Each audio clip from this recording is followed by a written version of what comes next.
Hey guys, welcome to this week's podcast episode. Today's talk is from Mike Ulmer, and he's the founder and CEO of Catapult Book Writing. And it's going to be a fantastic story about those thought leaders, influencers that want to create a brand, write a book, market their brand through the book. And we're going to talk all about the process and what you can do with the book. So, Mike, welcome. Christopher, thank you for having me. Thrilled to be with you today.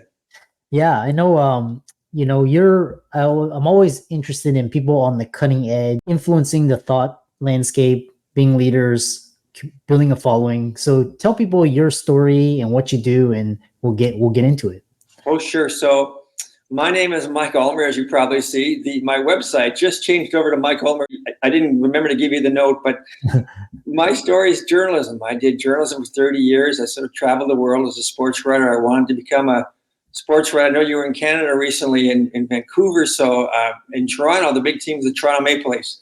And when I was a kid, I wanted to cover them. And I did. I covered them for newspapers for about 15 years here in Canada. And I wrote a children's book that's in every library. I'm so enormously proud of that book called Mr. Maple, which is a book about the alphabet in Canada.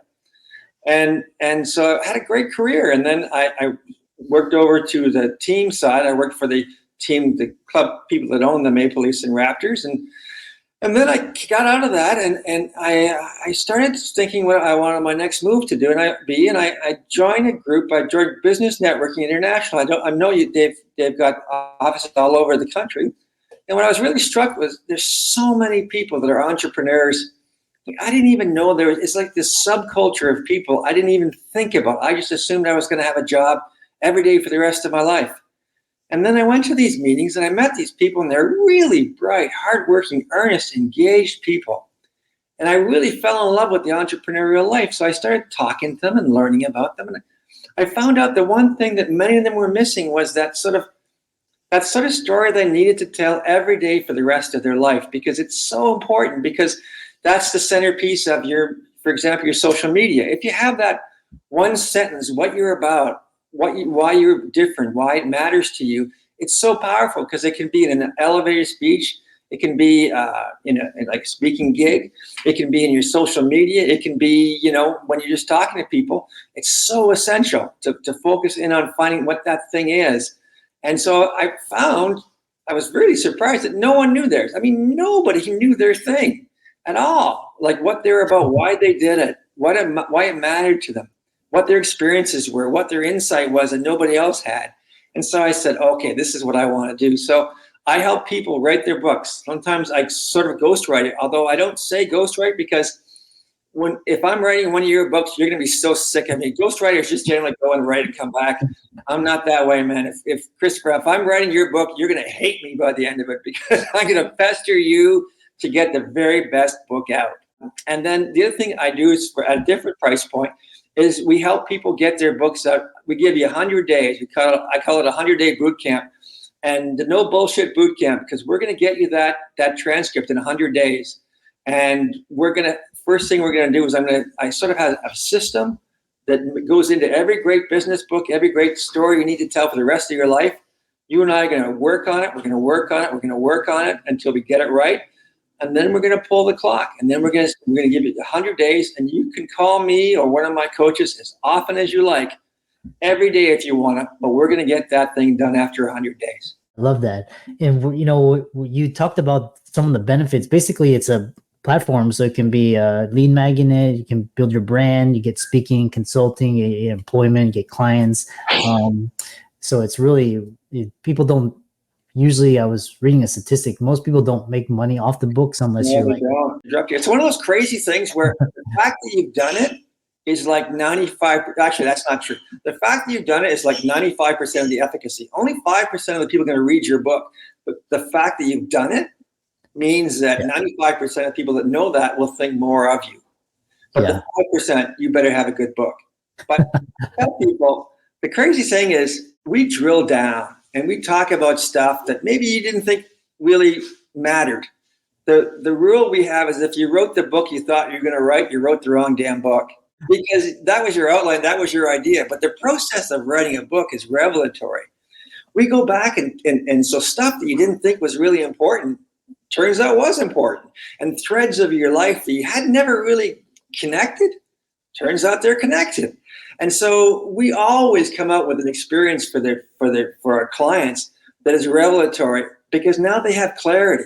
They know where they've been. They know why they chose where they are. They know why they do it better than anybody else, and they know where they want to go. So I tell people, look, I'm going to charge you $25K or 6,000 US if you're going to do, if I work with you the book, and I'm going to charge you that for the clarity, and I'll throw the book in for free.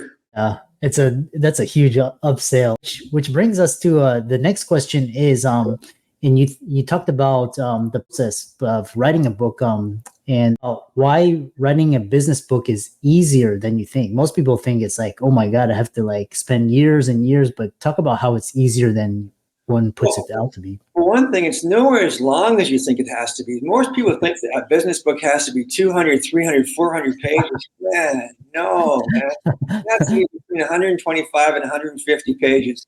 That's 20,000 words. If you can't say it in 20,000 words, I don't know what we're talking about. Maybe astrophysics. So, that's the thing. The second thing is, for every client we have, we've already really worked on this. We've drilled down on their story. And then what we do is we give them the transcript so they can look at their own words. And it's almost like a cut and paste if you want to, because you can give yourself. So we give you a suggested 10 chapters. And you can follow that or not follow that, but you have easily we'll give you 6,000, 8,000 words in the transcript. So you can almost let's say you only use 1 out of every 4 words. You're still knocking off a quarter or an eighth of that book, or just by almost, pasting and clipping. So the duration, the fact that it doesn't have to be that long, the fact that you have a lot of copy to work with. And the third element is the blueprint. Like, where you're going to go. We've talked about it. You know where your message is now. That where you're sitting at the keyboard sort of trying to figure something out, that's not what you do with us. We've already figured it out with you. Yeah, I love that. Next question I have is, what are the 3 pillars of every great business book? Oh, thank you for that. So if you look at any great book, any great business book, and maybe even any great book, there's 3 elements. There's a great proposition, what we call the proposition. And the proposition is something that's really counterintuitive, but something that's a really powerful, alluring truth. Like the 4-hour work week. That book is a genius book. The 4-hour work, who would not want to read a book about a 4-hour work week? It's impossible not to want to read it, right? It's such an arresting proposition. But there's all sorts of arresting propositions. There's the new book, Quit, which is a great business book about the fact that, maybe you want to reconsider how you do things. Like the genesis, the thought of that book, Christopher, let me ask you this question. What's the goal of a mountaineer? To get to the top of the mountain. Wrong, buddy. The goal of the mountaineer is to get back to the bottom. That's the goal of the mountaineer. That's the genesis. That's the 1-sentence summation of that great book, Quit. There's How to Win Friends and Influence People. Who would not want to read a book called How to Win Friends and Influence People? And that book is just a recitation of the golden rule. I mean, it's a brilliant, magnificent, my favorite business book. So that thing, that hook, that can be either a great idea or a great fact. So if I can I give you a demonstration of what a great hook is? Yeah. Oh, yeah. Absolutely. Great. Thanks. Let's say you were in, and you understand finance, Christopher. So I'll ask you this question. So let's say you were in estate planning in the United States, and time after time after time, people came to you with these crazy plans because they don't want to pay any inheritance tax, right? People hate paying tax, and they don't want to pay, in particular, inheritance tax, which feels particularly odious, right? So they have other people that are beneficiaries. They give people a property on the condition that it comes back. They do this, they do that. And of course, what happens is, after they die, it is an absolute madhouse. And the family that they were trying to preserve fragments because things haven't been done right. And there's so much bias shown. And, there's that great line from Moneyball. It's not the money, it's what the money says. And so there's all this friction and conflict. And all this was done because the person with the estate wanted to avoid paying an inheritance tax. Now, here's your question, Chris. based on 100 deaths in the United States, according to the IRS, how many generate an inheritance tax? I have no idea. Take a guess. Percentage wise, oh, okay, I got it. Maybe 10% or less. That's my guess. Good guessing. 0.05, less than 1%. Yeah. So you're writing a book on estate planning, and you said, don't wreck your family for a tax that you're never going to have to pay. Yeah. That's a great proposition. And that's not necessarily a new truth, but if you're the first one out telling that truth, then yours is the only story that counts, right? Yeah. And so, okay, so that's perfect. So the second part is you have to tell the story that you encountered on your way to that truth. It shouldn't be something you just woke up one day and went, oh, I just discovered this yesterday. You tell a story about how you've been a financial planner, why you became a financial planner. And because maybe I've talked to people that are in financial planning because they felt economically insecure as children, and they didn't like it. And they decided that when they were going to, maybe in finance, they were going to actually, help themselves and then help other people avoid that uncomfortable feeling. But you have to tell the story, and then you tell the story about how funeral after funeral, you sat there and you went, okay, that guy's going to be fighting that guy, and that woman's going to be angry at that woman, and they come in every single day, and every single day I try to tell them, and every single day they don't listen.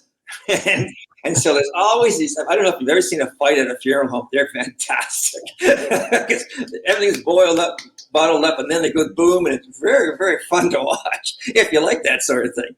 So, so the backstory, the powerful backstory that brings you to that, how you figured that out, the purpose of the backstory is it gives more credibility to your conclusion, because you want to know that someone walked miles, right? You want to have that feeling that it took a while for them to get it, because when you observe the backstory, it's far more powerful if you realize that the person had to walk the miles.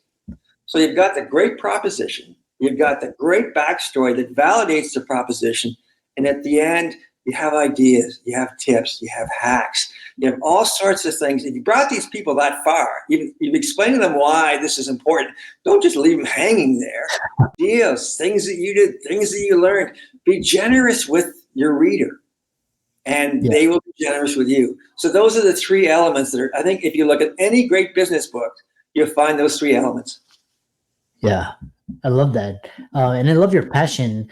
Kind of as we come to the close, a couple questions, kind of real nuts and bolts is, how long does it take? How much does it cost? Temp and marketing, kind of and then people can reach out to you if they want to get more information. Well, yeah, so it's mikeulmer.com, ULMER.com. It depends. It's like, how long is a piece of rope? If you want me to sort of to write your book. So we did a book for the great entrepreneur named Ron Foxcroft. Ron, those really loud whistles you hear at football games, NFL games? Ron invented those. So if you're my client, it takes you about 8 hours, and you have a book within 3 or 4 months. Yeah. And when I say when you have a book, you have a file, you have a cover, a professional design, professional cover, professional copy edit, everything is ready to go. You just put it up on Amazon and you're good. So that process costs $22,500 US. But if you want to write your own book and you want us to coach the hell out of you and find that thing, that one is $6,000 US. And that's that, we call that the 100 days. We don't want people that are going to lollygag around. We're going to take your money up front, and in 100 days, you're going to pay us more. We want you to get this done in 100 days. So if you want to call us every day, you call us every day. There's 2 coaches. One is me, and we'll get this thing done. Yeah. And for all the audience out there, let's thank Mike for coming onto the show. He's got really, really extensive background in book writing.